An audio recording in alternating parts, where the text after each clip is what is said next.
Hello నమస్తే. Welcome to పాడ్కాస్ట్‌లో మనతో పాటు ఉన్నారు లిబరేషన్ కాంగ్రెస్ పార్టీ అధ్యక్షుడు మాజీ ఐఏఎస్ విజయ్ కుమార్ గారు.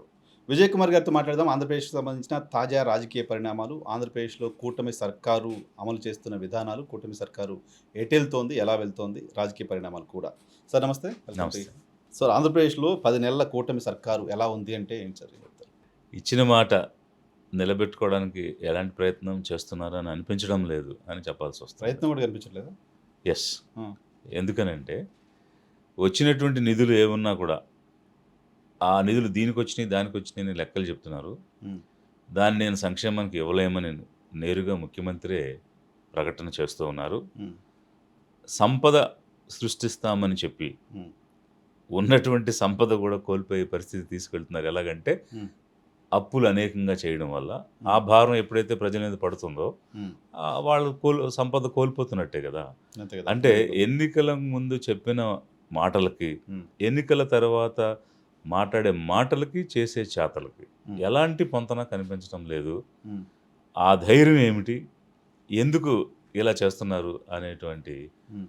ఆశ్చర్యకరమైన అనుమానాలు కలిగే పరిస్థితి హుహు. హుహు. ఈరోజు కనిపిస్తా ఉంది. ఏంటి సార్ అనుమానం? ఎటువంటి అనుమానాలొస్తున్నాయి? అంటే హ్మ్. గతంలో కూడా 14లో అనేక రకమైనటువంటి హామీలిచ్చి, హ్మ్. అవి ఆఖరి రోజు వరకు చేయకుండా చివరిలో హడావిడిగా కొన్ని చేసి, హ్మ్. అప్పుడు ఇతను ఇలాగే చేస్తారు, చెప్పిన మాట గాని, ఇచ్చిన హామీ గాని నెరవేర్చరు. నెరవేర్చడం లేదు, మళ్ళీ ఎన్నికలు దగ్గరికొచ్చినియి కాబట్టి అడుగుతారు హ్మ్. అనేటువంటి ఉద్దేశ్యంతో ఆ రోజు చేయడం చూసాము. అది నమ్మలేదు జనం. హ్మ్. మళ్ళీ ఈరోజు నమ్మాల్సిన పరిస్థితి ఎందుకొచ్చింది అనంటే, ఉన్నటువంటి ప్రభుత్వం ఇబ్బందికరంగా ఉంది గాబట్టి, ఇది మారాలి అనంటే ఇంకో ఆప్షన్ లేక, హ్మ్. అక్కడ ఉన్నవి రెండే ఇదా? అదా? హ్మ్. అనేటువంటి రెండే ఆప్షన్స్ ఉన్నాయి. హ్మ్. కాబట్టి ఇక వైసీపీ వద్దనుకున్నప్పుడు తెలుగుదేశానికి ఓటేయాలి గాబట్టి, హ్మ్. తెలుగుదేశంతో కలిసున్నటువంటి వాళ్ళందరికి కలిపి హ్మ్. ఒక ఒక వ్యతిరేక ఓటు వేసి so, rejection of Jaganmohan Reddy. Not selection of కూటమి. యెస్. 100% అది. హ్మ్. ఎవరు చిన్న పిల్లోడిని అడిగినా కూడా చెప్తారది. హ్మ్. హ్మ్. అంటే ఆ ప్రభుత్వం వద్దు అని అనుకున్నారు. హ్మ్. మారాలనుకున్నారు. హ్మ్. అనుకున్నారు కాబట్టి వీళ్ళకి వేయడం అనేది ఒకటే. 2014-19లో సో, హ్మ్. 19లో జగన్‌మోహన్ రెడ్డి సెలక్షనా? అప్పుడు గూడా కూటమి అప్పుడు అది గూడా కూటమి అది రిజెక్షనా? Complete positive vote. Towards Jaganmohan Reddy. అంటే ఇతనికి అవకాశం ఇవ్వాలి. హ్మ్. ఎందువల్ల ఇవ్వాలంటే ఇతను అనుభవజ్ఞుడు. కొత్తగా రాష్ట్రం విడిపోయినప్పుడు 2 కొత్తగా ఏర్పడిన రాష్ట్రాల కింద భావిస్తే, హ్మ్. అంటే ఆంధ్రప్రదేశ్ పాత రాష్ట్రం అయినా కూడా ఆ! కొత్త భౌగోళిక స్వరూపంతో వచ్చినటువంటిది కాబట్టి, హ్మ్. అనుభవజ్ఞుడు ఏమైనా చేస్తాడేమో అని ఆ రోజు కూడా బై చాయిస్ చంద్రబాబు నాయుడు గారు. వచ్చారు. హ్మ్. కానీ ఈవెంట్ మేనేజ్‌మెంట్ దీక్షలు పెట్టి ఒకసారి కాంగ్రెస్‌ని, ఇంకో దీక్ష పెట్టి బీజేపీని తిట్టడం తప్ప, హ్మ్. ఈవెంట్స్ తప్ప ఏం జరగలేదనేది గ్రహించిన తర్వాత, హ్మ్.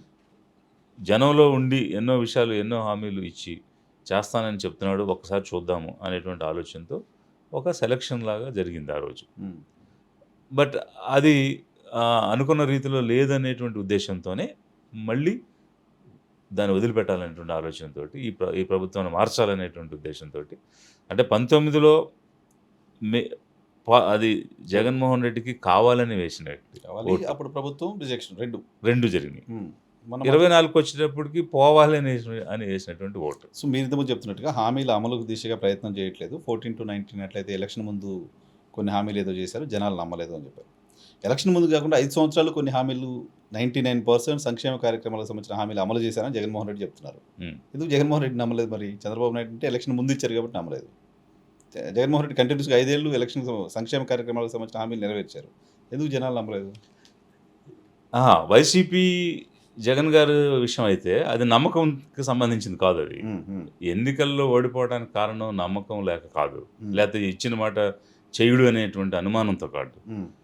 అక్కడ జరిగినయి ఏంటంటే పలు కారణాలున్నాయి. హ్మ్. మొట్టమొదట స్వేచ్ఛ. 1949లో రాజ్యాంగం వచ్చినప్పటి నుంచి హ్మ్. లిబర్టీ, ఈక్వాలిటీ, ఫ్రెటర్నిటీ అనే ప్రిన్సిపల్స్ మీద మన రాజ్యాంగం వస్తే, హ్మ్. స్వేచ్ఛను అనుభవించడానికి ప్రజలు పూర్తిగా అలవాటు పడి ఉన్నారు. హ్మ్. అలాంటి ప్రాథమికమైన స్వేచ్ఛను మీరు హరించాలని ప్రయత్నం చేస్తే, హ్మ్. ఒక భయం వైపు నడిపిస్తే, హ్మ్. అది తట్టుకోలేరు. హ్మ్. నువ్వు డబ్బు ఇవ్వలేదు, స్కీమ్ ఇవ్వలేదు, హ్మ్. లేకపోతే ఎకనామిక్ ప్రోగ్రెస్ రాలేదు అనేది తట్టుకోగలుగుతారు గానీ, హ్మ్. వ్యక్తిగతమైనటువంటి స్వేచ్ఛను హరించడానికి ప్రయత్నం చేస్తే ఎవరు తట్టుకోలేరు. ఓకే. సో ఇన్ని సంవత్సరాలు, ఇన్ని దశాబ్దాలుగా అనుభవించినటువంటి దాన్ని. ఉమ్, సో నేను పాదయాత్ర చేశాను, ఉమ్, పాదయాత్రలో చూశాను కాబట్టి ఉమ్, ఒక అనుభవపూర్వకంగా నేను ఎండోర్స్ చేస్తున్నాను. ఉమ్, ఏమిటనంటే, నా దగ్గరకు వచ్చి మాట్లాడటానికి భయపడేవాడు, ఉమ్, 10 మందిలో చెప్పడానికి భయపడేవాడు. ఉమ్, ఆ గ్రూప్ నుంచి లేదా ఆ సమూహం నుంచి దాటి ముందుకు వెళ్ళినప్పుడు ఉమ్, గబగబా నడిచి వచ్చి పక్కన చెప్పేవాడు. ఉమ్, అక్కడ ఎందుకు చెప్పలేదు అని అంటే, భయపడ్డాం సార్ మా స్కీమ్ తీసేస్తారేమో, మాకు ఉమ్, వచ్చే అవకాశాలు ఆపేస్తారేమో, ఉమ్, లేక అది ఎటైనా దారితీస్తుందేమో, మా ఊరు ఉమ్, పెదకాపు ఒప్పుకోడేమో, లేకపోతే మా రెడ్డి ఒప్పుకోడేమో, మా ఉమ్, రాజు ఒప్పుకోడేమో అని ప్రాంతాలను బట్టి, ఉమ్, నెల్లూరు ప్రాంతంలో ఒకరు, ఉమ్, మన గోదావరి జిల్లాలో మరొక టైపు, ఇలా ప్రాంతాలను బట్టి ఆధిపత్యం అనేటువంటిది స్పష్టంగా చూశాను నేను. ఉమ్, ఉమ్, సో ఆ భయంతో మాట్లాడేవాళ్ళు కాదు. సో ఆ స్వేచ్ఛ ఈ రోజు ఉందా సార్ ఆంధ్రప్రదేశ్ రాష్ట్రంలో? ఆ స్వేచ్ఛ ఈ రోజు ఉందా? ఆ రోజు లేదు, కోల్పోయిన స్వేచ్ఛ.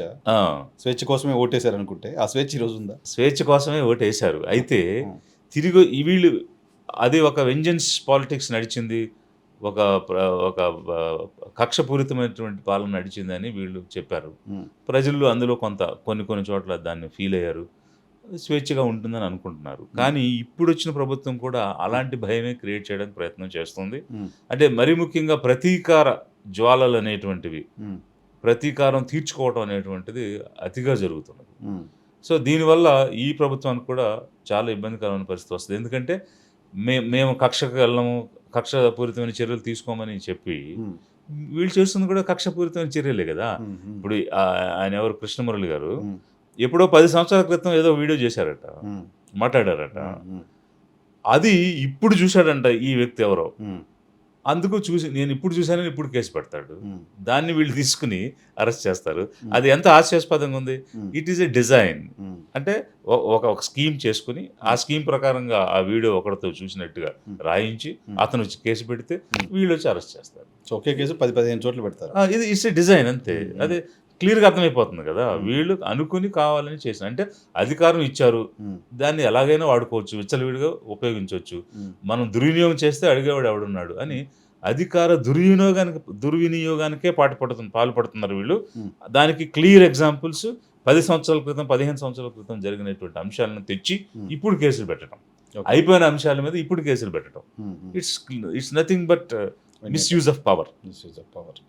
సో బడ్జెట్ గురించి ఒక చిన్న డిస్కషన్ చేద్దాం సార్. బడ్జెట్ పైన రాజకీయ పార్టీలు, అధికార పార్టీ బడ్జెట్ పెట్టగానే అపోజిషన్ రాజకీయ పార్టీలు అన్నీ కూడా ఇది కొత్త సీసాల పాత సీర, పాత సారా, బడ్జెట్ బాగాలేదు, అది ఇది నెగిటివ్గానే మాట్లాడతారు. బడ్జెట్ బాగుందని అపోజిషన్ మాట్లాడడం చూడం. బట్ మీరు ఒక బ్యూరోక్రాట్గా పనిచేశారు, చాలా ప్రభుత్వాల బడ్జెట్ల రూపకల్పనలో మీరు భాగంగా ఉన్నారు. సో ఈ బడ్జెట్ని యాజ్ ఏ పార్టీ అధ్యక్షుడిగా, యాజ్ ఏ ఒక ఎక్స్ బ్యూరోక్రాట్గా మీరు ఎలా చూస్తారు? ఇప్పుడు బడ్జెట్ పర్సే వాళ్ళు ఏమి చేయాలనుకున్నారో వాటిని స్పష్టంగా చూపించడం లేదు. Hmm. ఇప్పుడు మాటల్లో ఏం చెప్తున్నారు, మేము పెన్షన్లు పెంచామంటారు, 50 సంవత్సరాలకే పెన్షన్ ఇస్తామంటారు, ఇట్లా అనేకమైన హామీలు ఇచ్చారు. మరి ఆ హామీలకు అనుగుణంగా ఉండాలి కదా బడ్జెట్. Hmm. బట్ అవేమీ బడ్జెట్లో కూడా వాళ్ళు చూపించడం లేదు. Hmm. సో అంటే దాని అర్థం ఏంటంటే వీళ్ళకి ఎజెండా వేరే ఉంది, Hmm. వెనకాల ఆలోచన వేరే ఉంది, Hmm. పైకి మాట్లాడేది వేరే ఉంది అనేది బడ్జెట్ ద్వారా స్పష్టమవుతున్నటువంటి అంశం. Hmm. అంటే ఏవేవైతే వీళ్ళు మాట్లాడారో Hmm. దానికి ప్రతిరూపంగా బడ్జెట్ లేదు. లేదు. అంటే Hmm. వీళ్ళ background stories different, Hmm. Priorities are different. Hmm. వీళ్ళు చేయాలనుకునేవి వేరే, Hmm. చెప్తున్నది వేరే Hmm. అని మాటలకి చేతలకి పొంతన లేదు అని చెప్పడంలో Hmm. బడ్జెట్ కూడా Hmm. ఒక ఎగ్జాంపుల్గా మనకు కనిపిస్తుంది. అప్పులకు సంబంధించి మా బడ్జెట్ అదే సమయంలో Hmm. ఇక్కడ 2 విషయాలు ఉన్నాయి. Hmm. ఒకటి, ఇచ్చిన హామీలకు సంబంధించి పెన్షన్స్ దగ్గర నుంచి ఉచిత బస్సు కానీ, సిలిండర్స్ కానీ, లేకపోతే రైతులకు ఇస్తానన్న 20,000 కానీ, మహిళలకు ఇస్తానన్న నెలకు 1,500 కానీ, నిరుద్యోగ భృతి కానీ, అన్నింటికి మించి పిల్లల చదువుకి ఇస్తానన్న తల్లి దీవెన కానీ, ఏది కూడా స్పష్టంగా అంటే మనకు లెక్కలు క్లియర్గా ఉన్నాయి ఈరోజు. Hmm. ఆల్ స్టాటిస్టిక్స్ 1.4 కోట్ల హౌస్ హోల్డ్స్ ఉన్నాయి, Hmm. పాపులేషన్ ఉన్నది, Hmm. అందులో కమ్యూనిటీ వైజ్ డేటా ఉంది. ఇవన్నీ డేటాలతోటి ఎరైవ్ అవ్వడానికి అవకాశం ఉంది చక్కగా. Hmm.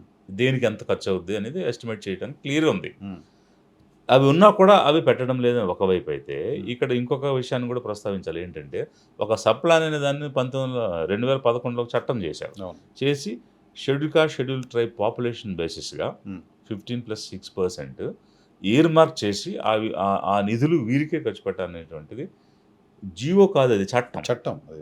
అయితే చట్టాన్ని కూడా యథేచ్ఛగా ఉల్లంఘన చేస్తూ ఉన్నారు. Hmm.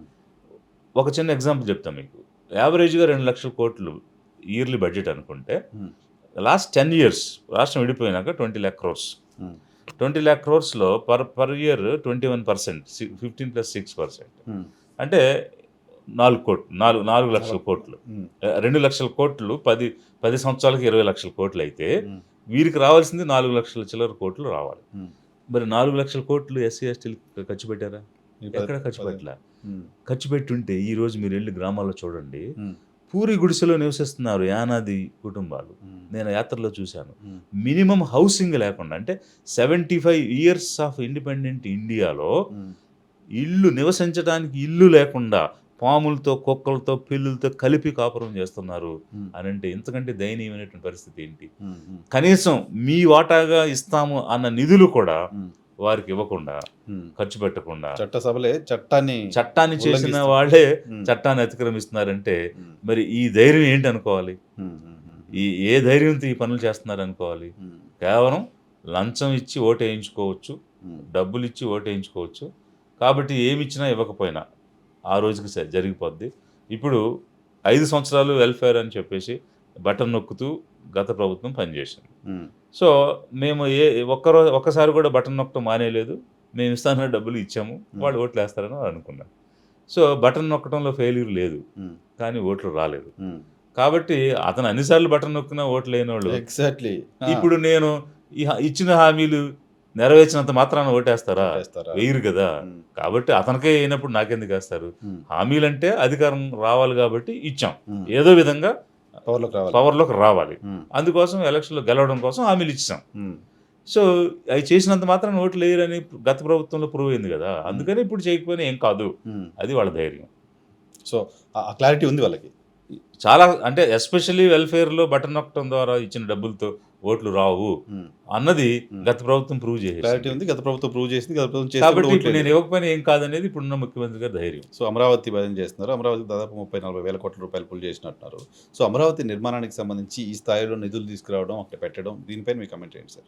అంటే అది అప్పు చేసి తెస్తున్నారు. అవును. మొత్తం అంతా అప్పే. అప్పు కేంద్ర చేసి ప్రభుత్వం తెస్తున్నారు. ఇవ్వాల్సిందేం లేదు. ఆ! ఇప్పుడు దాని మీద చాలా నివేదికలున్నాయి. హ్మ్. ఎందువల్లంటే అక్కడ ఉండేటువంటి సాయిల్ గాని, హ్మ్. అక్కడుండే కండిషన్స్ బట్టి మామూలుగా ఉండేటువంటి ఒక రాతి నేలలో కట్టే కట్టడాలకి అయ్యేటువంటి ఖర్చు కన్నా 1.5 రెట్లు అక్కడ ఎక్కువ ఖర్చవుతుంది. ఎందువల్లంటే అది కంప్లీట్‌గా బ్లాక్ సాయిల్, అల్యూవియల్ సాయిల్. ఎంతో 100 ఫీట్, 150 ఫీట్ వెళ్ళాలి. ఆహ్, ర్యాంప్ లాంటి ఫౌండేషన్స్ వేయాలి. రాఫ్ట్ ఫౌండేషన్స్ క్రాఫ్ట్ వేయాలి. ఫౌండేషన్స్ వేయాలి. సో, పైల్స్ వేయాలి. అందువల్ల ఎక్కువవుతది. హ్మ్. సో, ఇది సాయిల్ కండిషన్ బట్టి హ్మ్. ఇంకా అంటే గోతిలో పోస్తా ఉన్నాం డబ్బు. హ్మ్. అది ఎంత పోస్తే అది పైకొస్తదనేటువంటి తెలియని తెలీదు. పరిస్థితి ఉంది. తెలీదు. ఆ! కానీ వాళ్ళు బిలీవ్ చేస్తుందేంటంటే, లాస్ట్ టైమ్ మేము క్యాపిటల్ కట్టలేకపోయాము. పోలవరం కంప్లీట్ చేయలేకపోయాం. అందువల్ల మాకు పోయిందనేటువంటి ఆలోచనలో వాళ్ళున్నారు. హ్మ్. బట్ ఇప్పుడు కూడా క్యాపిటల్ కట్టినంత మాత్రాన పాజిటివ్ అయితే రాదు. హ్మ్. ఎందుకు రాదనంటే, ఒక సమతుల్యత అనేది పాటించాలి ఏ ప్రభుత్వమైనా. కరెక్ట్. ఆ! ఆ సమతుల్యతను కోల్పోతున్నారు. గత హ్మ్. ప్రభుత్వం కోల్పోయింది. ఇప్పుడు వీళ్ళు కొత్తగా మొదలుపెట్టి కూడా వీళ్ళు కోల్పోతున్నారు. హ్మ్. మరొక విషయాన్ని కూడా మనం గమనించాలి ఏంటంటే, ఏదో 1950లో, 70లో, 80లో, 90లో ఉన్నట్టుగా ప్రజలు ఈరోజు లేరు. హ్మ్. టెక్నాలజీ ఎలా అడ్వాన్స్ చెందుతుందో, ప్రజల ఆలోచన విధానం కూడా అలా మారిపోతూ ఉంది. మారిపోతాం. ఒకప్పుడు ఇచ్చిన హామీలు నెరవేర్చారా లేదా అని అసెస్మెంట్ చేయడానికి కాలం పట్టేది. హ్మ్. కానీ ఈరోజు అలా లేదు. హ్మ్. ఇప్పుడున్నటువంటి డిజిటల్ మీడియా గాని, హ్మ్. ఎలక్ట్రానిక్ అండ్ ప్రింట్ మీడియా గాని వాటెవర్ ద వే పీపుల్ ఏ రోజుకి ఆ రోజు అన్ని విషయాలు తెలిసిపోతున్నాయి. అవును. మినిట్ టు మినిట్ అర్థమైపోతుంది సో, ఎవరైనా. ప హామీలిచ్చారు. కొత్త ప్రభుత్వం ఏర్పడింది. హ్మ్. అమలేంటి జరగట్లేదు హ్మ్. అని చర్చ స్టార్ట్ అయిపోయింది. స్టార్ట్ అయింది. ఆ! సో, అంటే ఇచ్చిన హామీలు వీళ్ళు నెరవేర్చరు. ఆ! అంటే ఇది ఎప్పటిలాగానే. సో, హ్మ్. మాట ఇచ్చి తప్పడం అనేది వాళ్ళ నైజం గాబట్టి, హ్మ్. సో, అదే ధోరణిలో వెళ్ళిపోతున్నారు హ్మ్. అనే చర్చ స్టార్ట్ అయిపోయింది. హుహు. హామీలు నెరవేర్చలేదు, ప్రభుత్వం ఫెయిల్ అయిపోయింది అనే చర్చ భయంకరంగా గ్రౌండ్‌లో ఉంది. గ్రౌండ్‌లో జరుగుతుంది. హుహు. హుహు. ఇది ఎటు దారి తీస్తది? ఆ నెగెటివ్ ఎటువైపు వెళ్తది అనే దాని మీద ఇంకా స్పష్టత లేదు కానీ, హ్మ్. ప్రభుత్వం మీద ఉండాల్సిన పాజిటివిటీ అయితే లేదు. పాజిటివ్ అది క్లియర్‌గా కంట్రోల్ తెలిసిపోతుంది. క్లియర్‌గా తెలిసిపోతోంది. హ్మ్. ఓకే. సో, జనసేన అధినేత పవన్ కళ్యాణ్ గారు, ఆయన ఈ హామీలన్నిటికి నాది పూచి మేమిస్తామని చెప్పి మాట్లాడారు. సో, జనసేన పైన కామెంట్ ఏంటి? జనసేన ఎందుకు ఆ హామీల అమలు అంశంలో రోల్ తీసుకోవట్లేదు? చంద్రబాబు నాయుడు గారు గతంలో హామీలు ఇచ్చారు, అమలు చేయలేదనే పేరు ఉందేమో. బట్ జనసేనకి లేదు కదా! జనసేన ఫస్ట్ టైమ్ పవర్‌లో వచ్చింది. ఎందుకు జనసేన అలా బిహేవ్ చేస్తుంది? యాహ్! అంటే ఇప్పుడు బీజేపీ హామీలు ఇచ్చి మోసం చేసి నెరవేర్చకుండా చెప్పిన మాట నిలబెట్టుకోకుండా ఉన్న ట్రాక్ రికార్డ్ కలిగి ఉంది. దానికి నేను 1 or 2 పాయింట్స్ చెప్తాను. ఇప్పుడు విభజన జరిగే సమయంలో ఇదే బీజేపీ ఎంపీ రాజ్యసభలో ఏం చెప్పారు, 5 సంవత్సరాలు సరిపోద్ది, 10 సంవత్సరాలు కావాలి స్పెషల్ కేటగిరీ స్టేటస్ అని చెప్పి అతను వైస్ ప్రెసిడెంట్ కూడా అయిపోయాడు. కేంద్ర మంత్రి అయ్యాడు, వైస్ ప్రెసిడెంట్ అయిపోయారు. అలాగే పార్లమెంట్లో చట్టం చేసినప్పుడు వీళ్ళు దానికి ఓటేశారు, బీజేపీ వాళ్ళు ఓటేసి విభజన చట్టం చేశారు. ఆ విభజన చట్టంలో అనేక విషయాలు ఉన్నాయి. అనంతపూర్లో యూనివర్సిటీ కానీ, దుగ్గరాజపట్నం పోర్టు కానీ, వాల్తేరు రైల్వే డివిజన్ కానీ, అమరావతి కట్టడానికి నిధులు కూడా, అమరావతికి నిధులు కానీ, కడపలో ఉక్కు స్టీల్ ఫ్యాక్టరీ కానీ, ఇట్లాంటివి అన్నీ కూడా ఇచ్చారు. వీళ్ళు సంతకం పెట్టిన వాళ్ళు వీళ్ళందరూ. మరి వాళ్ళు పార్లమెంట్లో చేసిన అత్యున్నతమైనటువంటి చట్టసభలో చట్టం చేసి 10 సంవత్సరాల అధికారంలో ఉండి తెలుగు ప్రజలను నిలువున దోపిడీ చేశారు, మోసం చేశారు. సో అలాంటి మోసం బీజేపీ చేసిన ట్రాక్ రికార్డు కలిగి ఉండి ఈరోజు స్టీల్ ప్లాంట్ను కూడా, అంటే కడపలో కొత్తగా స్టీల్ ప్లాంట్ అనేది దేవుడికి తెలుసు, కానీ ఉన్న స్టీల్ ప్లాంట్ను కూడా తీసేయడానికి సిద్ధమై దాన్ని అమ్మకానికి పెట్టారు.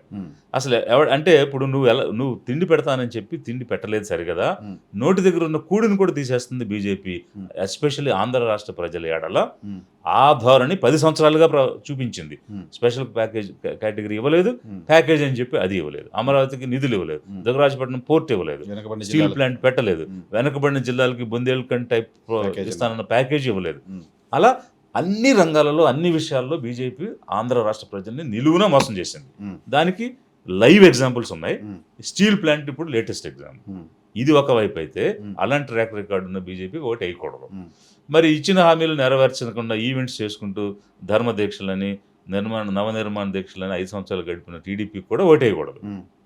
కానీ మీరు అన్నటువంటి సెంటెన్స్, నేనుంటాను బాధ్యతగా, నేనుంటాను హామీగా అంటే, కొత్త వ్యక్తి వచ్చాడు, ఇతను ఏమన్నా వాళ్ళని ఇన్ఫ్లుయెన్స్ చేసి, అంటే కూటమిని కలిపాడు కదా, స్ట్రెయిన్ అయిన రిలేషన్స్ని, అంత ఇన్క్లైనేషన్ లేని బీజేపీని కూడా టీడీపీతో జాయిన్ చేశాడు కదా, అంత ఇన్స్ట్రుమెంటల్ రోల్ తీసుకున్నటువంటి వ్యక్తి ఇంప్లిమెంటేషన్లో కూడా తీసుకుంటాడేమో అనేటువంటి ఒక విశ్వాసంతో జనం అయితే చాయిస్ లేక, అంటే ఉన్న ప్రభుత్వాన్ని దించేయాలి, కొత్త ప్రభుత్వానికి ఇంకొక పార్టీ చాయిస్ లేదు కాబట్టి, ఒకవైపు చాయిస్ లేదు, ఇంకోవైపు కొత్త వాడు వచ్చాడు కదా, ఇతను ఏమైనా చేయించగలుగుతాడేమో, ఎందుకంటే మిగిలిద్దరికి ట్రాక్ రికార్డ్ ఫెయిల్ చేయలేకపోయినా ఈయనున్నాడు కాబట్టి చేయిస్తాడేమో అని మీరు అన్నటువంటి మాట అనుకుని జనం ఓట్లు వేశారు. అయితే ఇతను ఎలా ప్రవర్తిస్తున్నాడంటే, వాళ్ళు వచ్చిన తర్వాత ఒకే ఒక హామీని అమలు చేయడానికి ఒక ప్రయత్నం చేశారు, తర్వాత మళ్ళీ ఆగిపోయింది. అయితే సిలిండర్లు ఇచ్చేది. ఆ సిలిండర్లు ఇచ్చే కార్యక్రమంలో మాత్రం ఇతను పాల్గొని నేను కూడా ఉన్నాను, ఇదిగో హామీ అమలు చేస్తున్నానని పాజిటివ్గా క్రెడిట్ వచ్చే దగ్గర ఇన్వాల్వ్ అవుతున్నాడు.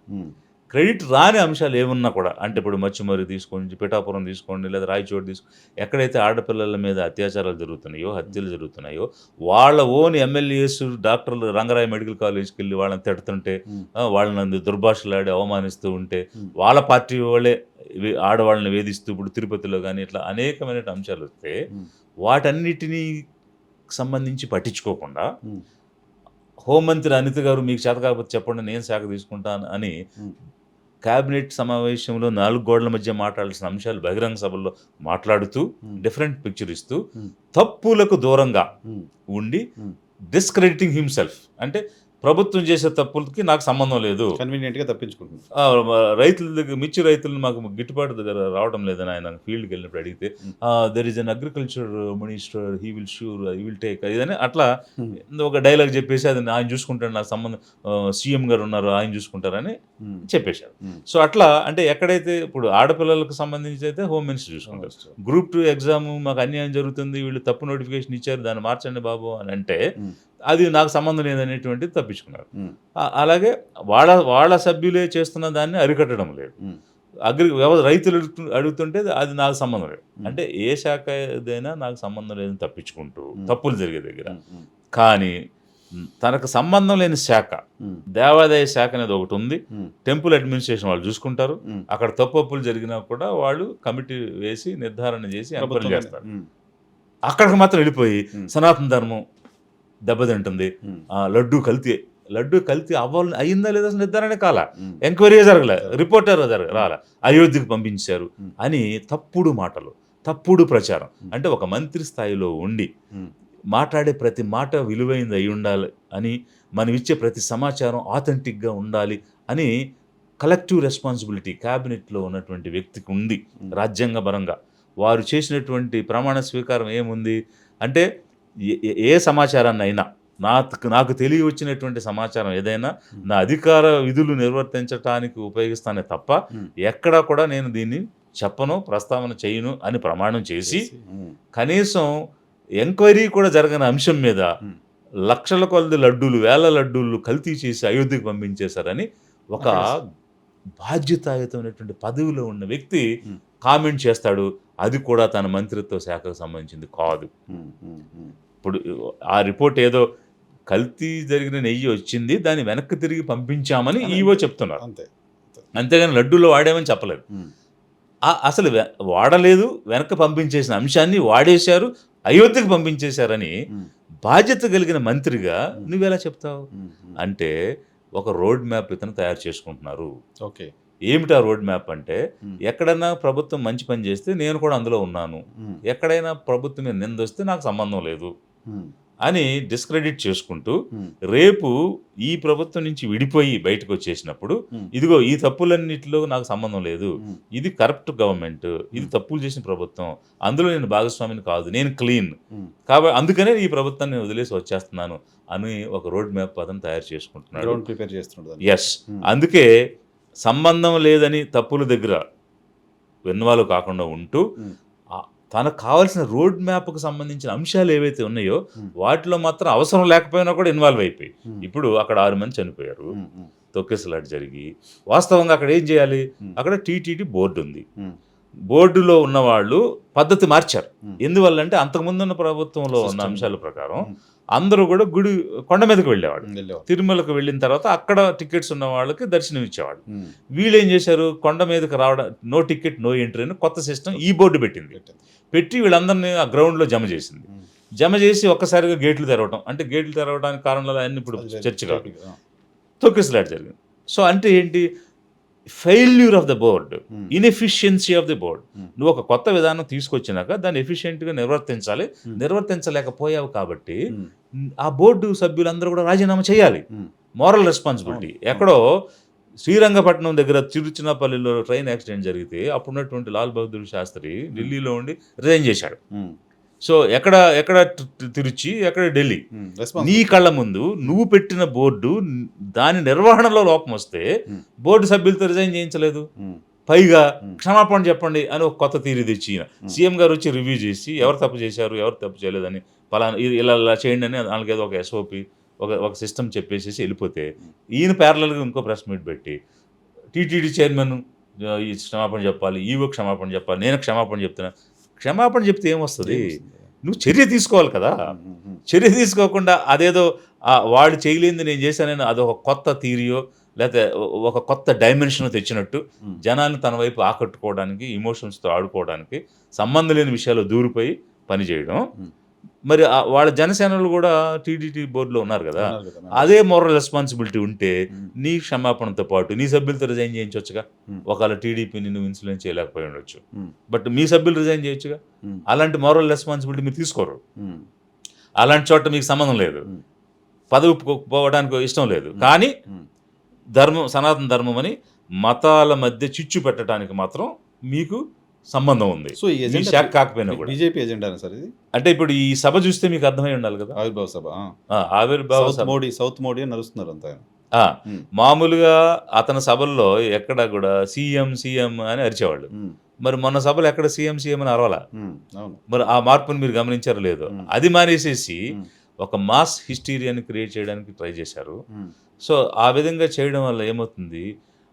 అంటే అసలు మన రాష్ట్రంలో సంబంధం లేని అంశాలు, గోద్రా అల్లర్ల గురించి, దేశ విభజన గురించి, బంగ్లాదేశ్ ఏర్పాటు గురించి, ఈ విషయాలకి ఆంధ్ర రాష్ట్రానికి అసలు ఏం సంబంధం ఉంది? అవన్నీ ఎందుకు తీసుకొస్తున్నారు అంటే, ముస్లింలను చూపించి వాళ్ళ మీదకి రెచ్చగొట్టి మత చిచ్చు పెట్టి మత కల్లోల సృష్టించి ఒక ఎజెండాని వాళ్ళు ముందుకు తీసుకెళ్ళాలనే ఆలోచన కనిపిస్తుంది. ఏమిటా ఎజెండా అంటే, ఒకప్పుడు రథయాత్ర చేసి అదాని ఏ విధంగా అయితే బీజేపీకి 2 సీట్ల నుంచి 200 సీట్లకు తీసుకొచ్చేటువంటి పని చేశారో, ఉమ్, అది ఉత్తర భారతదేశంలో సాగింది. ఉమ్, అలాంటి ప్రయత్నం చేయడానికి ఇక్కడ సాగలేదు. ఉమ్, అందువల్ల ఏదైనా కొంచెం సినిమా కరిష్మా ఉండి పాపులారిటీ ఉన్నటువంటి వ్యక్తి ద్వారా మన ఎజెండాని తీసుకొని వెళ్ళి ఇక్కడ అధికారం సాధించాలి అనేటువంటి ఆలోచనతోటి అధికారం సాధించాలంటే ఇప్పుడు ఈ పవన్ కళ్యాణ్ గారు ముందు ఫ్యాన్స్తో మొదలుపెట్టారు. ఉమ్, కాపులకి నాకు సంబంధం లేదని ప్రకటించారు. ఉమ్, మళ్ళీ మచిలీపట్నంలో ఆవిర్భావ సభలో నేను పుట్టిన కాపు కులం అంటే నాకు నా ఇష్టం, నాకు గౌరవం, ఉమ్, మీ కోరికలు నాకు తెలుసు, నేను తీరుస్తాను, మీరు ఓటేస్తే కదా నేను చేయడానికని ఉమ్, కాపులను ఓటేయమని నేరుగా అడిగారు. ఉమ్, సో ఫ్యాన్లను వాడుకున్నారు, కాపులను వాడుకున్నారు. ఉమ్, ఆ బలం సరిపోవడం లేదు. ఉమ్, అధికారంలోకి వచ్చేయాలి, మనమే ఏర్పాటు చేయాలి అని అంటే ఇంకా పెద్ద బలం కావాలి. ఉమ్, అది ఎలా వస్తుంది అని అంటే మత చిచ్చు ద్వారా. ఉమ్, మన రాష్ట్రంలో కూడా మెజారిటీ హిందువులే కాబట్టి ఉమ్, అలాంటి హిందువులను రెచ్చగొట్టి ఉమ్, వాళ్ళని ఏర్పాటువాదం వైపు నడిపించి ఉమ్, వాళ్ళని కన్సాలిడేట్ చేస్తే ఇది ఇంకా పెద్ద బలం. ఈ బలంతో అయితే బీజేపీతో కలిసి మన అధికారంలోకి రావచ్చు అనేటువంటి ఒక ఎజెండా, ఒక వ్యూహ రచన వెనుకున్న మాతృ సంస్థ ఆర్ఎస్ఎస్ చేస్తూ ఉంది. అలా ఆర్ఎస్ఎస్ వ్యూహ రచన చేసి స్క్రిప్ట్ రాయించి కోచింగ్ ఇచ్చి మీటింగ్ పంపించారు. అందువల్లే అతను అలా మాట్లాడగలిగాడు. లేకపోతే ఏ ధైర్యంతో 40 సంవత్సరాల చరిత్ర కలిగిన 40% ఓటింగ్ కలిగిన తెలుగుదేశాన్ని మేము నిలబెట్టామని ఎలా చెప్తాడు? సో ఏ ధైర్యంతో చెప్పాడు? సో టీడీపీకి ఇది గమనించాలి. ఇలాగా జరిగి ఉండటానికి అవకాశం ఉందా లేదా ప్రజలు ఆలోచించాలి. డెఫినెట్గా అంటే అతను నేషనల్ ఇష్యూస్ అని మాట్లాడాడు, భారతీయుడు అంటున్నాడు. భారతీయుడు అంటున్నాడు, సౌత్ మోడీ అని అరుస్తున్నారు, సీఎం అనే పదవి పక్కకెళ్ళిపోయింది. ఆ, సో టీడీపీకి ఒక డేంజర్ సిగ్నల్ ఇచ్చే ప్రయత్నం చేశారనుకోవాలా సభ నుంచి. డెఫినెట్గా ఇప్పుడు బీజేపీ ఎదగాలంటే జనసేనను దానిలో మెర్జ్ చేసేయడం అనేది పెద్ద సబ్జెక్ట్ కాదు. Hmm. ఎందుకనంటే వాళ్ళు 18 సీట్లు తెచ్చుకున్న ప్రజారాజ్యం స్వతంత్రంగా పోటీ చేసిన దాన్నే అలవోకగా కాంగ్రెస్లో కలిపేసినప్పుడు Hmm. ఒక్క సీటు తెచ్చుకోవడం కూడా స్వతంత్రంగా సాధ్యం అవ్వని పరిస్థితిలో ఉన్న జనసేనని Hmm. కలపడం అనేది అసలు సబ్జెక్టే కాదు. Hmm. బట్ సబ్జెక్ట్ ఏమిటి అని అంటే తెలుగుదేశం. Hmm. సో తెలుగుదేశంని పతనం చేస్తే తప్ప వీళ్ళకి అవకాశం వచ్చేటువంటి పరిస్థితి లేదు. Hmm. అందువల్ల మేము నిలబెట్టాము అని అంటే దాని అర్థం ప్రజలు గమనించాలి, Hmm. ప్రజలు అర్థం చేసుకోవాలి. Hmm. అది కాన్షియస్గానే చెప్పిన, ధ్యానంతో చెప్పిన పదమే, అది మాట. ట్రైనింగ్ తర్వాత చెప్పిన పదం. ఎస్, కోచింగ్ తర్వాత చెప్పిన పదమే. Hmm. Hmm. అది జనం ఆలోచించండి. Hmm. ఇప్పుడు నేను ఇస్తున్నటువంటి భావన Hmm. వాస్తవానికి దగ్గరగా ఉందా లేదా అనేది జనం ఆలోచించమని కోరుతున్నాం మీ ద్వారా. Hmm. Hmm. Hmm. Hmm. Hmm. ఎటుదారి తీస్తుంది ఆంధ్రప్రదేశ్ రాష్ట్రం Hmm. అంటే మన దగ్గర పీస్ ఉంది ఎప్పుడు కూడా. Hmm. ఇన్ని రకాల జిమ్మిక్స్ జరిగిన, Hmm. ఎత్తుపలాలు ఉన్నా మన రాష్ట్రంలో ఆ మత చిచ్చు అనేది రాలేదు. Hmm. ఈవెన్ కలిసి ఉన్నప్పుడు హైదరాబాద్లో ఎప్పుడో మత 90s కలవాలు లో. అనేది ఓల్డ్ సిటీలో, అది కూడా చిన్న ప్రాంతంలో, బట్ అవి కూడా కంప్లీట్గా జనం మర్చిపోయారు. Hmm. సో అట్లాంటి ఆలోచనలు కూడా లేవు. Hmm. అలాంటిది మనం ప్రోగ్రెసివ్గా ముందుకెళ్తున్నాం. Hmm. ఇప్పుడు బీమారు స్టేట్స్ అని బీహార్, మధ్యప్రదేశ్, ఉత్తరప్రదేశ్, రాజస్థాన్ అంటారు. Hmm. ఎందుకు అని అంటే అవి వెనకబడిపోయినాయి, Hmm. అన్ని రంగాల్లో వెనకబడిపోయినాయి. Hmm. వాళ్ళకి లిటరసీ తక్కువ, పాపులేషన్ ఏమో ఎక్కువ, ఇన్ఫ్రాస్ట్రక్చర్ తక్కువ, ఫుడ్ సెక్యూరిటీ లేదు, అవును, డెవలప్మెంట్ లేదు. డెవలప్మెంట్ లేదు. కానీ మనం అన్ని విధాలుగా ప్రోగ్రెస్ అవుతున్నాం. Hmm. అయితే ఈరోజు అలా ప్రోగ్రెస్ అవుతున్న నేషన్స్ని, స్టేట్స్ని ఇబ్బంది పెట్టే పరిస్థితి డీలిమిటేషన్ ద్వారా కూడా తీసుకొస్తున్నారు. Hmm. Hmm. Hmm. సో అంటే వాళ్ళ ఎజెండా ఎలా ఉందనేది మీరు చూడండి. అంటే హిందుత్వాన్ని ఇక్కడ చొప్పింపజేయాలని, Hmm. దక్షిణ భారతదేశంలోకి ఏ విధంగా ఎలాగైనా తీసుకొచ్చేయాలని, Hmm. ఉత్తర భారతదేశంలో ఎలాగైతే వాళ్ళు ఆ హిందుత్వత బెనిఫిట్ పొందారో Hmm. ఆ బెనిఫిట్ ఇక్కడ కూడా పొందాలని. Hmm. ఇది సాధ్యం కానప్పుడు ఈవేళ సీట్లు తగ్గించేసి ఆ సీట్లతోనే సెంట్రల్లో గవర్నమెంట్ ఫామ్ చేయాలని, ఇలా రకరకాలైనటువంటి ప్రయత్నాలు చేస్తూ ఉన్నారు. కానీ పవర్లోకి రావడానికి బీజేపీ ప్రయత్నం చేస్తుందని మీరు చెప్తున్న క్రమంలో ఇప్పుడు ఆల్రెడీ 3 పార్టీలు కలిసి పవర్లో ఉన్నాయి, టీడీపీ, జనసేన, బీజేపీ. వాళ్ళే పవర్లో ఉన్నారు అక్కడ ఇక్కడ. అటువంటిప్పుడు మళ్ళీ మేము సొంతంగా వద్దామనే ఆలోచన ఎందుకు చేస్తుంది బీజేపీ? ఇప్పుడు Maharashtra living example. Hmm. So మహారాష్ట్రలో ఏం చేశారు? Hmm. ఉప ముఖ్యమంత్రి పదవి తీసుకున్నారు. Hmm. బట్ ఇవాళ ఉప ముఖ్యమంత్రికి పరిమితం అయ్యారా? Hmm. ముఖ్యమంత్రిగా చేసిన అతన్ని ఉప ముఖ్యమంత్రి చేసి మళ్ళీ అతన్నే కదా ఈరోజు ఫడ్నవీస్ ముఖ్యమంత్రి చేశారు. Hmm. అది పవర్ కదా. Hmm. Hmm. ఆ పవర్ తెచ్చుకోవడానికి దారి ఏర్పాటు చేసుకుంటున్నారు. ఓకే.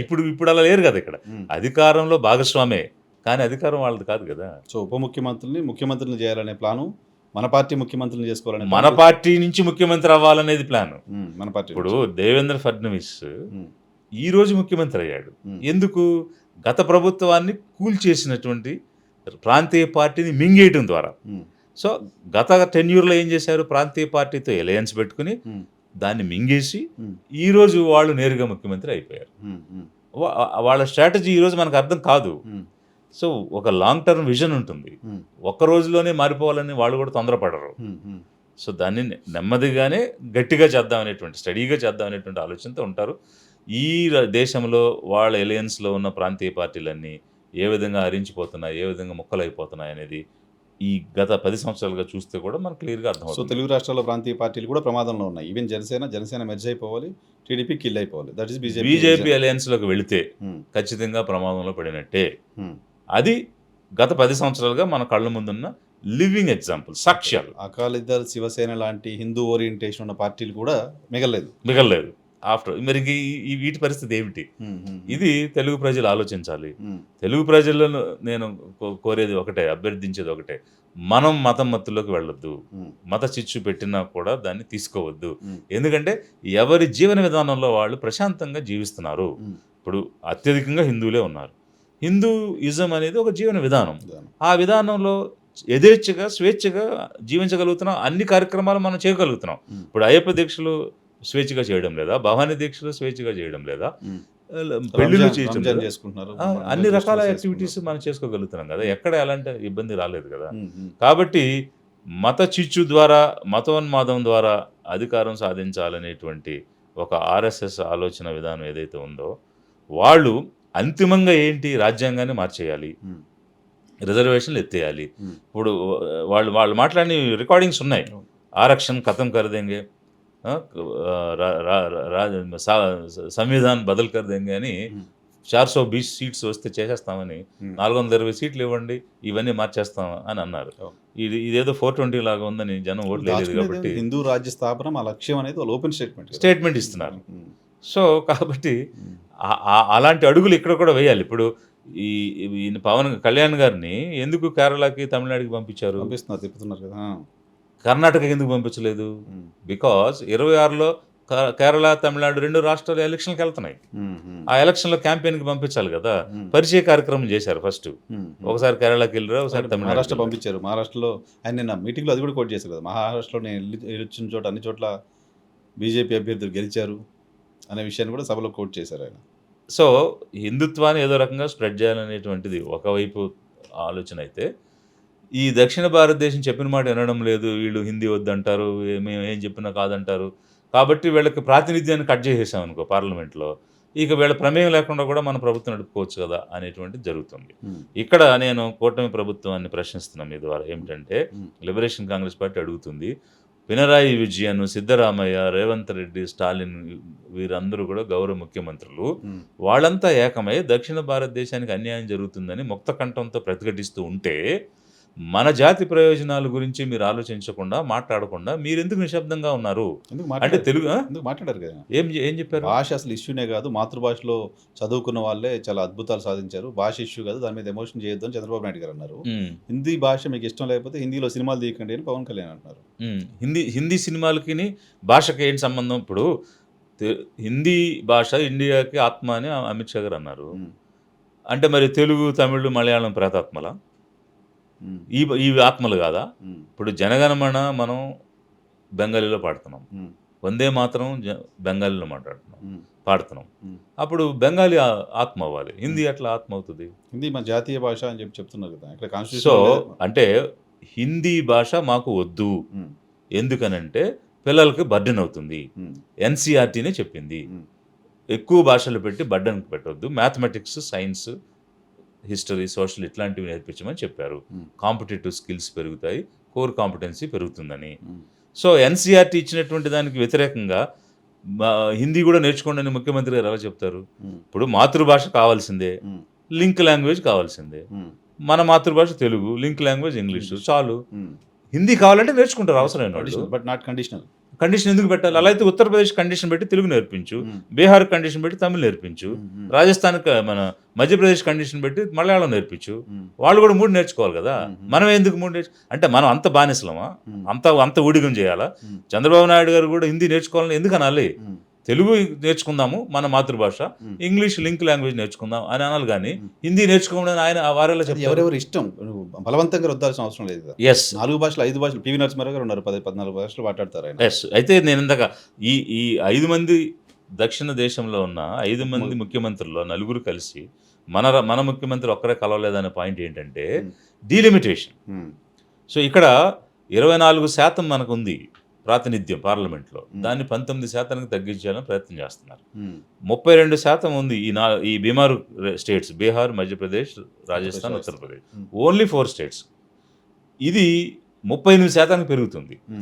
అప్పుడు మనది 19 అయితే వాళ్ళది 38 అవుతుంది. అంటే వాళ్ళ దానిలో సగం అవుతున్నాం మనం. సో మన ప్రాతినిధ్యం అతి దారుణంగా పడిపోతుంటే తెలుగు ప్రజల కోసం ఆంధ్ర రాష్ట్రం గురించి పదవిలో ఉన్న ముఖ్యమంత్రి అడగాలి కదా. మా సీట్లు తగ్గిస్తే మేము ఊరుకునేది లేదు, మా దామాషా ప్రకారం మా 24% తగ్గకుండా మీరు పెంచుతారా తగ్గిస్తారా, మా ప్రాతినిధ్యం అయితే తగ్గడానికి వీలు లేదు అని మిగిలిన ముఖ్యమంత్రులు కలిసినప్పుడు ఈ ముఖ్యమంత్రి ఎందుకు కలవరు? ఇక్కడ ఉన్నటువంటి కూటమి ఎందుకు మాట్లాడదు?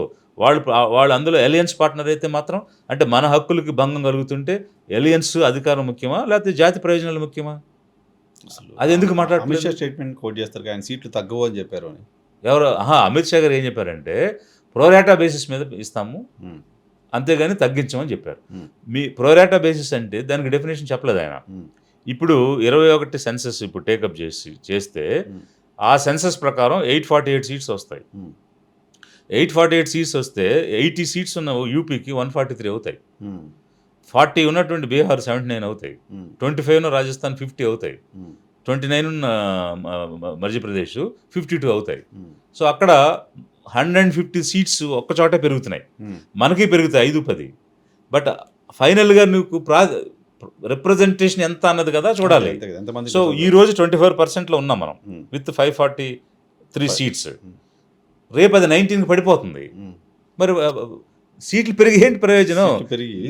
నీ షేర్ తగ్గిపోయింది కదా. అది కదా స్పష్టంగా చెప్పాలి. అది లెక్కలు తెలియని వాళ్ళ వీళ్ళందరూ తెలుసు కదా వీళ్ళకి కూడా. ఇప్పుడు మన ప్రయోజనాల దగ్గర తేడా వస్తే మేము ఊరుకునేది లేదనేటువంటి అసలు ఈ రోజు ప్రభుత్వం మీ బలంతో కదా నడుస్తుంది. అలాంటిది స్పెషల్ కేటగిరీ ఎందుకు ఇవ్వలేదు, స్టీల్ ప్లాంట్ ఎందుకు అమ్ముతారు, మీరు విభజన చట్టంలో ఉన్న హామీలు ఎందుకు నెరవేర్చడం లేదు అని అడిగే ధైర్యం కానీ అవకాశం కానీ ఈరోజు ప్రజలు ఇచ్చారు మీకు. మీ ఎంపీలతో అక్కడ ప్రభుత్వం నిలబడిందని చెప్తున్నారు మీరు. అలాంటి అవకాశం వస్తే జనం కోసం మాట్లాడకుండా మీ వ్యక్తిగత అవసరాలు, స్వలాభాలు, మీ ప్రయోజనాలు చూసుకుని మాట్లాడటం అనేది చాలా అన్యాయం కదా. తెలుగు జాతికి అన్యాయం చేసినట్టే కదా. ఆ రోజు తెలుగు జాతి ఆత్మగౌరవం అని ఎన్టీఆర్ గారు పార్టీ పెడితే ఈరోజు తెలుగు జాతి ఆత్మగౌరవం క్షీణించిపోయే పరిస్థితి వచ్చింది, కోల్పోయేటువంటి పరిస్థితి వస్తుంది. మన ప్రాతినిధ్యం పార్లమెంట్లో తగ్గిపోతుంది. ఏ లక్ష్యంతో అయితే తెలుగుదేశం పార్టీ పెట్టారో దానికోసం కదా మీరు మాట్లాడాలి. మరి అసలు బేసిక్ ప్రిన్సిపల్స్ని వదిలేస్తే ఎట్లా? బేసిక్ ఫెడరలిజం దెబ్బతింటుంది ఈరోజు. ఇప్పుడు అమెరికాలో పార్లమెంట్ని కాంగ్రెస్ అంటాం, యుఎస్ కాంగ్రెస్లో వాళ్ళు ఫిక్స్ చేసుకున్నారు. ఎప్పుడు 1913లో సీట్స్ ఫిక్స్ చేశారు. అవును, ఇప్పటివరకు పెంచలేదు. వాళ్ళది 535. అందులో 100 సీట్స్ సెనేట్ నుంచి వస్తాయి, 435 హౌస్ ఆఫ్ రిప్రజెంటేటివ్స్ అంటే లోక్సభ లాంటి దాని నుంచి వస్తాయి. అది ఇంతవరకు మార్చలేదు. వాళ్ళ పాపులేషన్ 4 టైమ్స్ పెరిగింది. ఇది 9 crores ఉన్నప్పుడు ఫిక్స్ చేశారు, ఈరోజు 34 crores అయింది. అంటే 4 టైమ్స్ పెరిగింది. మనది 51 crores ఉన్నప్పుడు 54 crores ఉన్నప్పుడు ఫిక్స్ చేశారు, అది 140 అయింది, అంటే 3 టైమ్స్ పెరిగింది. సో 50 yearsగా ఇదే 543 సీట్లతో మన లోక్సభ పనిచేసింది కదా. మరి ఇప్పుడు పెంచాల్సిన అవసరం ఏముంది? కేవలం వాళ్ళ ఆలోచన రాజ్యాంగాన్ని మార్చేయాలి, దేశాన్ని మార్చేయాలి, ఆలోచన విధానం మార్చేయాలి, మత శిక్షులు పెట్టాలి అనేటువంటి దానికోసమే ఏదో ఒక రూపంలో డిస్టర్బ్ చేయాలనేటువంటిది, ఇచ్చిన హామీల కోసం డైవర్ట్ చేసేసి డైవర్షన్ పాలిటిక్స్ ఒకవైపు, జనం ఎక్కడ హామీలు అడుగుతారో అనే దాన్ని డైవర్ట్ చేయడానికి ఒకవైపు అయితే, మా ఎజెండాని ఫుల్ఫిల్ చేసుకోవడానికి ఏ రూపంలో వెళ్ళాలి? కాసేపు 1 నేషన్ 1 ఎలక్షన్ అంటారు, కాసేపు అంటారు, ఇట్లా రకరకాల కొత్త కొత్త అంశాలు తీసుకొచ్చి జనాలు డైవర్ట్ చేస్తూ లేకపోతే మరి స్విట్జర్లాండ్ నుంచి ధనం తెచ్చిస్తానన్నారు. ఉమ్. 10 సంవత్సరాలు ఎందుకు ఎవరి తెచ్చేవాళ్ళకపోయారు? ఎవరి అకౌంట్లోకి మరి రాలేదు. ఎవరి అకౌంట్లోకి వాళ్ళకి వేయాలి కదా. ఉమ్. అలాంటివి అడగకుండా ఉండటానికి ఏదో చేసేసామని చెప్పడానికి తప్ప ఇచ్చిన హామీలు ఏది కూడా నెరవేర్చిన స్థితిలో ఏ ప్రభుత్వం లేదు. కానీ ఆంధ్రప్రదేశ్లో కూటమి సర్కారు వచ్చే ఎన్నికల వరకు 3 పార్టీలు కలిసి ఉంటాయనే ఆలోచన లేదా సార్? అటువంటి పిక్చర్ కనపట్లేదా మీకు? అంటే ఎస్పెషల్లీ కళ్యాణ్ గారి ప్రవర్తన చూస్తే మాత్రం ఉమ్. క్లియర్గా కనిపిస్తుంది ఏంటంటే ప్రభుత్వం చేస్తున్నటువంటి తప్పులకు దూరంగా ఉంటూ ఆ నింద నా మీద పడకుండా చూసుకోవాలి. నేను బయటకు వచ్చినప్పుడు ఈ తప్పులన్నీ వాళ్ళు చేశారు, నేను కాదు అని అనిపించాలి. మీరు ఆ మాట మాట్లాడుతున్నారు. బట్ 15 సంవత్సరాలు మేము కలిసి ఉంటాం అని పదే పదే చెప్తున్నారు వాళ్ళు. అంటే జనరల్గా ప్రకృతిలో ఎలా ఉంటాయంటే ఉమ్. ఏదైతే మనం చేయమో అదే 10 సార్లు చెప్తాము ఆ. అనేది ఓవర్ ఏ పీరియడ్ మనం గమనించినట్టు అంశం. ఆ. అది ఉంటాము అని ఎందుకు చెప్పాలి ఎవరు అంటే అడిగారు ఇప్పుడు? అడగకుండా చెప్తున్నారంటే ఉండే ఉద్దేశం లేరేమో అనే భావన కలుగుతుంది. ఉమ్. అదర్వైజ్ ఉంటామని కదా వచ్చారు. ఉమ్. మీరు కలిసి ఉంటారో లేదని ఎవరు అడగలేదు కదా. కానీ చంద్రబాబు నాయుడు గారు senior politician, Bharatiya Janata party గురించి బాగా తెలిసిన పొలిటీషియన్, పైగా నరేంద్ర మోడీ, అమిత్ షాల గురించి కూడా బాగా తెలిసిన పొలిటీషియన్. అటువంటి చంద్రబాబు నాయుడు గారు నెక్స్ట్ పార్టీని తన కొడుకు చేతిలో పెట్టాలి, మళ్ళీ వారసత్వం పార్టీ నిలబడాలనుకుంటున్న వ్యక్తి బీజేపీ పవన్ కళ్యాణ్ తీసుకొని తన పార్టీకి థ్రెట్ని తీసుకొస్తుంటే అబ్జర్వ్ చేయలేని, కనిపెట్టలేని, తెలుసుకోలేని రాజకీయ నాయకుడా? ఇంకా ఏదో ఇంట్రెస్ట్ ఉంది మనకు తెలియనటువంటిది. అందుకోసం ఆయన సైలెంట్గా ఉన్నాడు ఏం ఇంట్రెస్ట్ ఉంటుంది అని పార్టీ అని అనిపిస్తుంది. పార్టీ మనుగడకి మించిన ఇంట్రెస్ట్ ఏముంటుంది ఆయనకి? That's what. సో ఇప్పుడు పార్టీకి ఉన్నటువంటి బేసిక్ ప్రిన్సిపల్స్ ఏమున్నాయో అవి అవి అవి అవి చేయడం లేదు, మాట్లాడటం లేదు కదా. సో ఇండివిజువల్ ఇంట్రెస్ట్లు, అదర్ ఇంట్రెస్ట్ ఎక్కువైపోయి వీటి మీద శ్రద్ధ తగ్గిపోయింది కదా. ఇప్పుడు మత ప్రమేయం లేని రాజకీయం చేస్తామని సిద్ధాంతాల్లో రాసుకుంది జనసేన. ఈరోజు మతంతో కూడిన రాజకీయాలే చేస్తున్నారు. అసలు మతం అనేది వ్యక్తిగత అంశం కదా. 4 గోడల మధ్య ఉండేది అది. అంతే కదా. అసలు దాన్ని ప్రస్తావించాల్సిన అవసరం ఏంటి? పబ్లిక్లో మాట్లాడాల్సిన అవసరం ఏంటి? ఎవరికి వాళ్ళు జీవిస్తారు, ఎవరికి నచ్చింది రాజ్యాంగబద్ధమైన పదవిలో ఉన్న వ్యక్తి బయటకు వచ్చి మాట్లాడుతున్నారు కదా. సో వాట్ అంటే వాళ్ళ దగ్గర ఉన్నదానికి భిన్నంగా ప్రవర్తిస్తున్నారు. కాబట్టి చంద్రబాబు నాయుడు గారు ఇవేవి తెలుసుకోలేనటువంటి అసమర్థుడు ఏం కాదు. ప్రతి విషయం అందులో సమాచారం, నాగ్పూర్లో ఏం జరుగుతుంది, ఢిల్లీలో ఏం జరుగుతుంది అనేది మినిట్ టు మినిట్ తెలుసుకోవడానికి కావాల్సినటువంటి సిస్టమ్ ఇప్పటికీ ఎస్టాబ్లిష్ చేసుకుని సంకేతాలన్నీ తీసుకునేటువంటి వ్యక్తి. వారిని తక్కువ అంచనా వేయడానికి లేదు. కానీ అలా సైలెంట్గా ఉన్నారు, నిశ్శబ్దంగా ఉన్నారు అని అంటే ఇంకా మేజర్ ఇష్యూ ఏదో ఉంది. ఆయన నెగోషియేట్ చేస్తున్న అంశం ఇంకేదో ఉండి ఉంటుంది. అది ప్రాధాన్యం కాబట్టి ఇవి ఇంపార్టెంట్ కాదని పక్కకు పెట్టినటువంటి పరిస్థితి ఉంటుంది. సో ఆయన టార్గెట్ ఏంటనేది మరి జనం అర్థం చేసుకోవాలంతే. కానీ చంద్రబాబు నాయుడు గారిని కూడా భారతీయ జనతా పార్టీ అనుకుంటే ఎవరినైనా మెర్జ్ చేయించేస్తుంది. ఇప్పుడున్న పరిస్థితులు అంత బలంగా ఉంది. జనసేనని మెర్జ్ చేసుకుని ఆంధ్రప్రదేశ్లో అధికారంలోకి రావాలని ఆలోచన చేస్తున్న క్రమంలో టీడీపీని కూడా మెర్జ్ చేసేసుకుందాం, చంద్రబాబుని కూడా బీజేపీ కడవ కప్పేద్దాం అని ఎందుకు అనుకోదు? అప్రోయర్ వస్తుంది, అవునా, ప్రజల్లో తిరుగుబాటు వస్తుంది. సో వాళ్ళు ఎప్పుడు కూడా సైలెంట్ కిల్లింగ్, తడిగుడ్డతో కోసేయటం, ఇంజెక్షన్ చేయడం తప్ప అలాంటి పబ్లిక్ అప్రోయర్ వచ్చేటువంటి పరిస్థితుల్లో చేయరు అనమాట. ప్రిపేర్ చేస్తారు. సో ఇప్పుడు సడన్గా ఎప్పుడు మీరు ఎక్కడైనా చూడండి, వాళ్ళు చేసినటువంటి ప్రతి ప్రయోగంలోనూ జనాల్లో ప్రిపరేషన్ వచ్చే వరకు ఇలాంటివన్నీ కూడా చేసి జనం ప్రిపేర్ అన్నప్పుడు కొట్టేస్తారు. అలా కొట్టుకుంటూ వచ్చారు. సో ఈ రోజు మీరు సడన్గా తెలుగుదేశాన్ని మధ్య చేస్తే ఎవరు ఒప్పుకోరు. మెంటల్ ప్రిపరేషన్ లేదు ప్రజల్లో, ఒప్పుకోరు. జనసేనకి మెంటల్ ప్రిపరేషన్ ఉంది అంటే అక్కడ హిస్టీరియా కదా. సో షెగ్వేరా అన్నారు, జనం జై కొట్టారు. భగత్ సింగ్ అన్నారు, జై అన్నారు. అలా చెప్పుకుంటూ వచ్చారు. చెప్పుకుంటూ వచ్చి అక్కడ ఏంటంటే వ్యక్తి ఆరాధన ఎక్కువ ఉండడం వల్ల ముఖ్యంగా ఫ్యాన్స్ తన కమ్యూనిటీ అంతే. యాజ్ లాంగ్ యాజ్ అతను ఇష్టపడుతున్నంత కాలం ఏ జెండా పట్టుకుంటే ఆ జెండా పట్టుకోవడానికి సిద్ధపడ్డారు. పవన్ జెండా పట్టుకోవడం ఇష్టం, పవన్ ఏం మాట్లాడతారు అనేది అతను ఏ జెండా అంటే ఆ జెండా పట్టుకుని మోయడానికి సిద్ధపడ్డారు. అందువల్ల అతను మెర్జ్ అయిపోయినా విడిగా ఉన్నా వాడు కంటిన్యూ అవ్వడమే. సో ఇప్పుడు సీఎం అనేది మనకు ఎలా వస్తుంది? మనకు అంత బలం ఉందా? లేదు కదా. ఎందుకు మీరు సీఎం అని అరుస్తున్నారు అని అతనే చెప్పాడు. సంస్థాగతంగా మనం ఏమైనా స్ట్రాంగ్గా మనకి ఇప్పుడు 13,000 గ్రామాలు ఉన్నాయి, అందులో మనకి బూత్ కమిటీలు ఉన్నాయా? ఇంత క్యాడర్ ఉందా? అలా ఉన్న పార్టీ తెలుగుదేశం పార్టీ కాబట్టి వాళ్ళు అవుతారు అని చెప్పాడు. మరి అసలు బూత్ లెవెల్ కమిటీలు లేవు, సంస్థాగత వ్యవస్థ లేదు, ఇన్ని వేల గ్రామాల్లో ఇన్ని నియోజకవర్గాల్లో మనకి మనుషులే లేరని చెప్పి అలాంటి చరిత్ర ఉన్న పార్టీని నేను నిలబెట్టానని ఈరోజు చెప్తున్నారు. ఎన్నికల ముందేమో ఇవన్నీ బలాలు ఆ పార్టీకి ఉన్నాయి, అందువల్ల మనం తగ్గి వెళ్ళాలి అని చెప్పి అంత బలం అంత చరిత్ర ఉన్నదని నేను నిలబెట్టాము అని ఈరోజు ఆరు చెప్తున్నారు. అంటే స్క్రిప్టెడ్ వెనక స్క్రిప్ట్ దానికి ఉన్న బలం ఏంటో చూడమని జనాలను కోరుతున్నాను నేను. ఓకే, ఈ లాజిక్ ఆలోచిస్తే అర్థమైపోతుంది ఏం జరుగుతుంది అనేది. Yes, right sir, all the very best, thank you Thank you. Very much. ఇదే విజయ్ కుమార్ గారితో స్పెషల్ పాడ్కాస్ట్ చూస్తూనే ఉండండి జర్నలిస్ట్.